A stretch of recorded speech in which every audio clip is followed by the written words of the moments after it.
Hello, everyone. We are here once more with Lifetime Lovers Academy late night quickies. It is also late in the night that we can talk to you really directly about our dearest topic. And on my side is George Streeter, and he will talk a bit more about himself in 1 minute.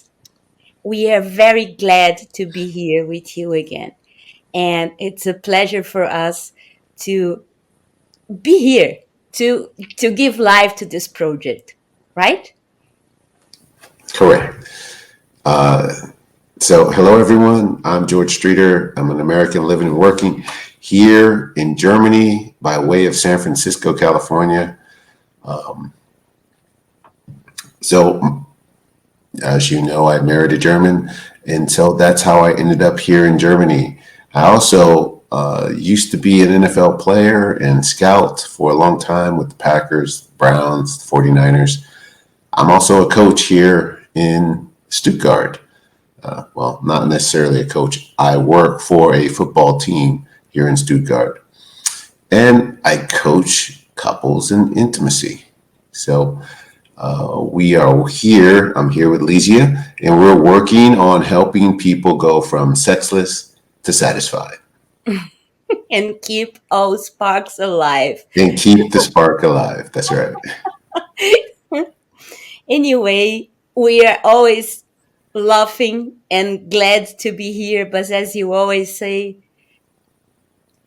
we should take serious. It's a real matter, is a real important energy, this libido energy.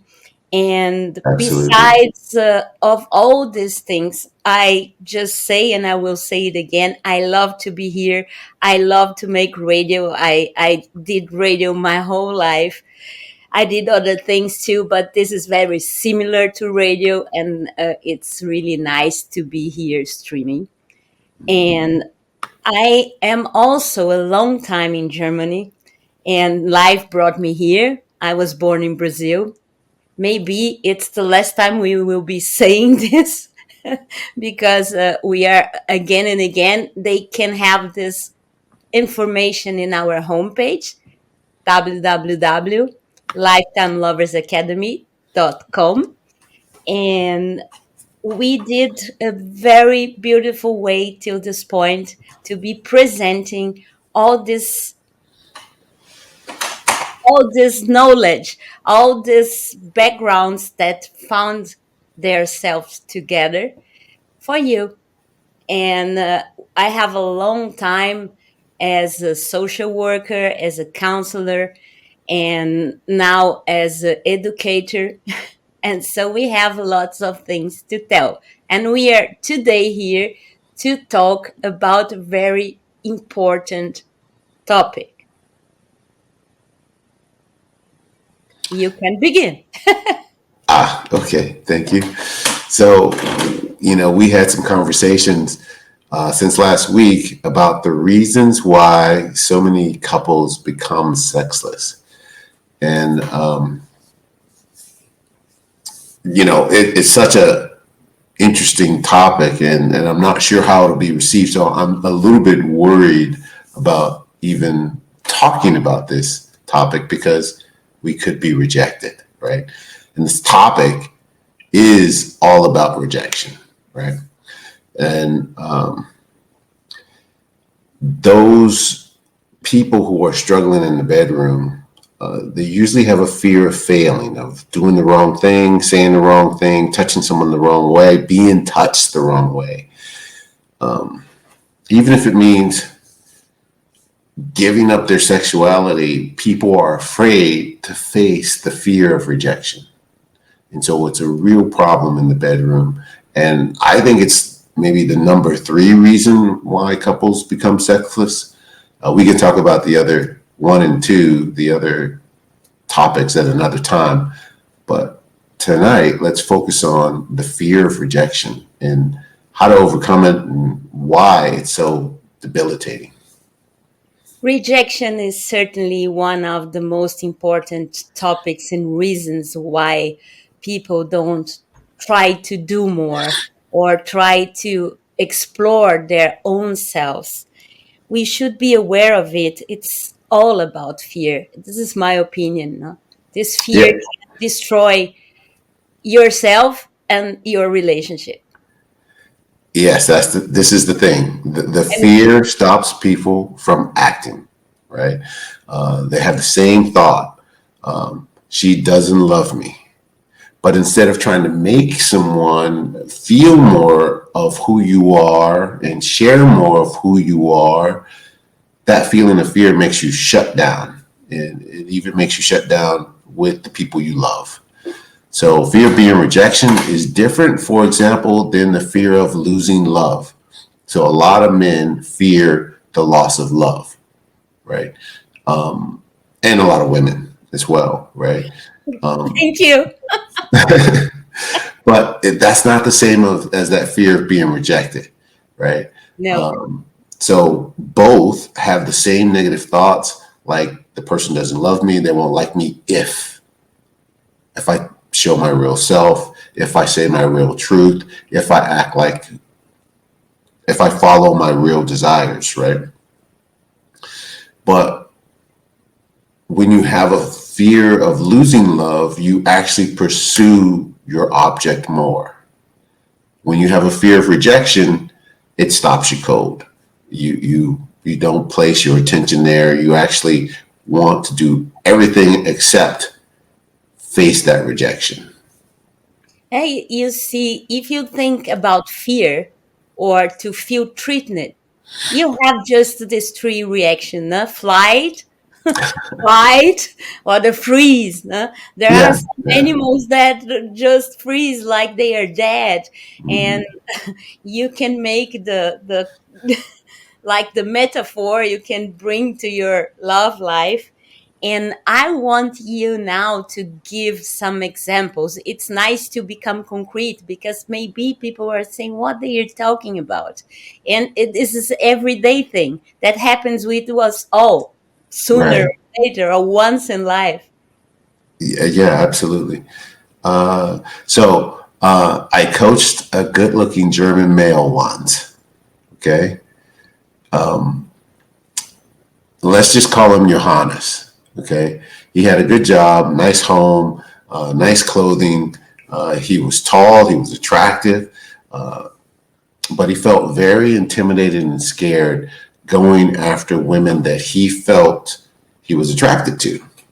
Okay, the idea of being rejected by a pretty woman, felt like a life or death situation to him, literally. Right, he would sweat, his body would just tense up. Even if we were out in the bar together and I started a conversation with two women, he could hardly move to open his mouth to say his name. He was so afraid. And rejection felt like death to him. It felt like despair. It felt like depression. And it brought out all of his insecurities about himself as a person. Okay. He could not handle it.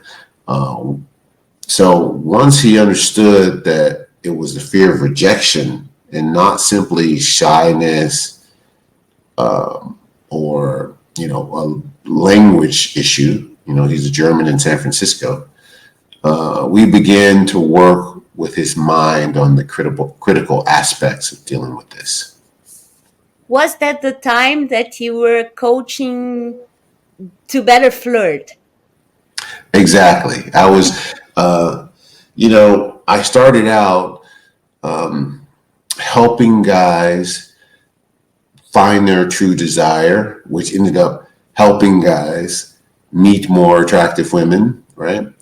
But then it switched. Women came to me and said, well, you know all about guys. Can you tell us about guys? And so I had a bunch of women. And then after a time of dealing with single people, I decided I want to deal with couples. The thing about fear is like a virus. Okay. Fear will make you sick in your body. Fear will make you sick in your mind like a virus will. Fear is contagious. It can spread from person to person. The key to the fear of rejection is just like a virus. It's inoculation, right? You must hear no enough times till you learn that the person who's saying the no, that no, that their no says more about themselves than it does about you, right? So let me repeat that. You must hear no enough so that you know that the person saying no, that their no says more about them than about you. Okay. This is a very So, important thing. We will be repeating it, but it's very important to say at this point that inoculation, better saying, it's a kind of medicine or healing for nearly everything. right. And it's weird for us to think that we have to train to get no, to be ready to receive more no's and then receive more yes. What I Exactly. mean is a kind of uh, when we are getting older, it happens automatically because you have new experiences. But there are some people that are so afraid or they are so shy that the just alone to think about receiving a no maybe like something that frees absolutely. And Mhm. this word, like a vaccine, is something that you can train. Right. Exactly. And that's what, you know, people learning to meet the opposite sex, they learn to deal with being rejected, right? They learn to overcome that fear. So, there's some things that I've mastered now, but when I was a coach, when I was in coach training, you have to have a coach.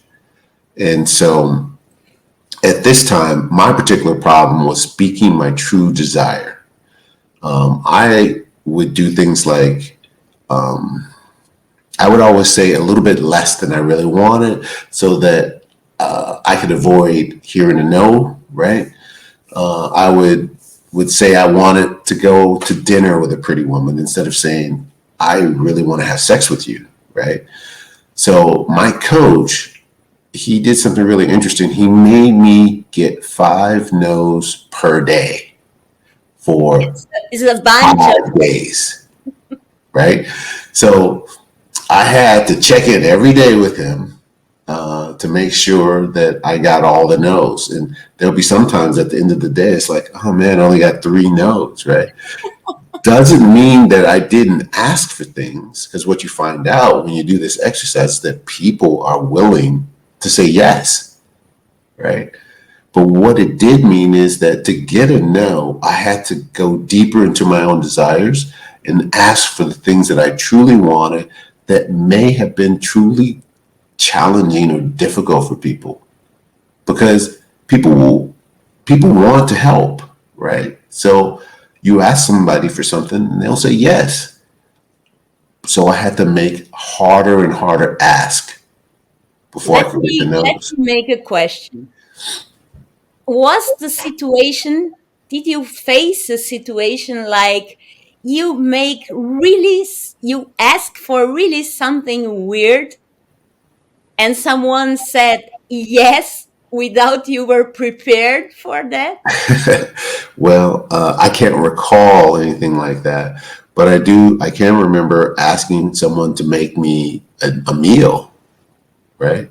Because I hadn't had a home cooked meal or something. I was single, going out all the time. And they said yes. Okay. I thought it would be one of my no's. And so I then you start to ask for more and more, you know? I think I have a good example too. I had also a client that has, please help me to say this in the right way because I can say this in Portuguese easily, but it's new for me in English. It's erectile dysfunction. Hmm. Is this right said? Erectile dysfunction, yes. Erectile dysfunction. Uh, he has an erectile dysfunction with all women, with all girlfriends, but he didn't with sex workers, Mm-hmm. prostitutes. He was able to have a complete uh, sex experience with sex workers, but he was not able to have an erection with the girlfriends. And it was exactly this thing. The fear about rejection was so big that when he was paying for that, he was able to don't feel it anymore. And what when he became aware of it, this is the other way. If you have to be conscious from your fear to face the fear. As he was aware that he has this kind of problem, he was again able to have normal relations, normal sexual experiences. Mm-hmm. That is true. It's one of the things I kind of preach that you have to be friends with your fear, right? Fear is always trying to tell you, communicate something to you, like all emotions do. They're communicating with us. Fear is no exception. And if you're friends with it, it can be a real good guide. But if you are not friendly with your fears, they can drive you to inaction or to do things that you would not normally do. So, yeah, face Okay. your fears. If you have trouble facing your fears, we can help you face your fears, especially in the bedroom and especially around intimacy or in love, and this fear of rejection. As you said, if you are having issues or you are getting to learn how to coach other people, you have to have a coach. And we Yeah. are here for you if you think that we are the right persons for you. We are doing our very, very best with much, much, much pleasure. And I am very happy to have George on my side in this way, in this path. No, because I could not have better coach than him. Oh, well, thank you, Lisa. It's a pleasure working with you as well. Pleasure being with you all. I want you to face your fears and get out there and get some no's in your life. Find out about the kindness of other people and join us next week, next Thursday, October 13th at 10 p.m. right here for a live stream. We'll answer your questions. And it'll be a quickie, I think, unless we have a lot of really interesting questions. We'll just keep Like, going. yeah, 22 o'clock and European time. I hope you can join us if you are in other countries too. And we are very happy to be here. And it's really nice. And I cannot say this, I cannot help to say this again and again. I think people can see that. And please join us to lifetimeloversacademy.com, Lifetime Lovers Academy on Instagram, on Facebook, and on YouTube. And we will be streaming in YouTube and also on Facebook. So we are waiting for you. Bye bye. Bye bye.